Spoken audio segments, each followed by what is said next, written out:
Friends, வணக்கம். சட்டம் ஒழுங்கு மற்றும் போக்குவரத்து பிரிவிற்கான புதிய வாகன சோதனை சாவடி இன்று திறந்து வைக்கப்பட்டது. திருவள்ளூர் மாவட்டம் ஆவடி வட்டத்திற்கு உட்பட்ட பட்டாபிராம் T9 காவல் நிலையத்திற்கு உட்பட்ட நிமலச்சேரி ரவுண்டனா பகுதியில் சட்டம் ஒழுங்கு மற்றும் போக்குவரத்து பிரிவிற்கான புதிய சோதனை சாவடியை ஆவடி காவல் ஆணையர் சங்கர் அவர்கள் திறந்து வைத்தார்.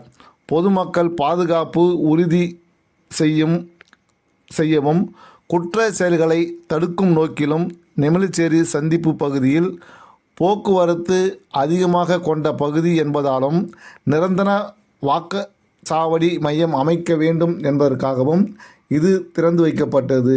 இதன் மூலம் போக்குவரத்து விதிமீறல்கள், அனுமதி இல்லாத வாகன இயக்கம், குற்ற சம்பவங்களில் தொடர்புடைய வாகனங்கள் உள்ளிட்டவைகளை கண்காணித்து உரிய சட்ட நடவடிக்கை மேற்கொள்ளப்படும் என்பதற்காக இந்த சோதனை சாவடி திறந்து வைக்கப்பட்டது. சாலை பாதுகாப்பு விதிமுறைகள் கடைபிடிக்க வேண்டும் என்பதற்காகவும் இந்த சோதனை சாவடி திறந்து வைக்கப்பட்டது. இந்த நிகழ்ச்சியின் போது பள்ளி சிறுவர் சிறுமிகளுக்கு ஆவடி காவல் ஆணையர் அவர்கள் பள்ளி புத்தகப்பை, நோட்டு புத்தகம் போன்ற உபகரணங்களை வழங்கி புத்தாண்டு வாழ்த்துக்களையும் தெரிவித்தார்.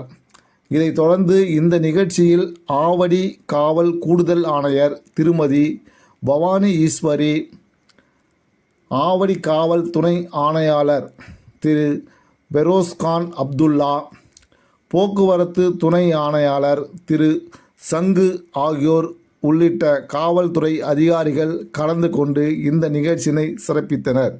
செய்திகளுக்காக உங்கள் பிரேம். நன்றி.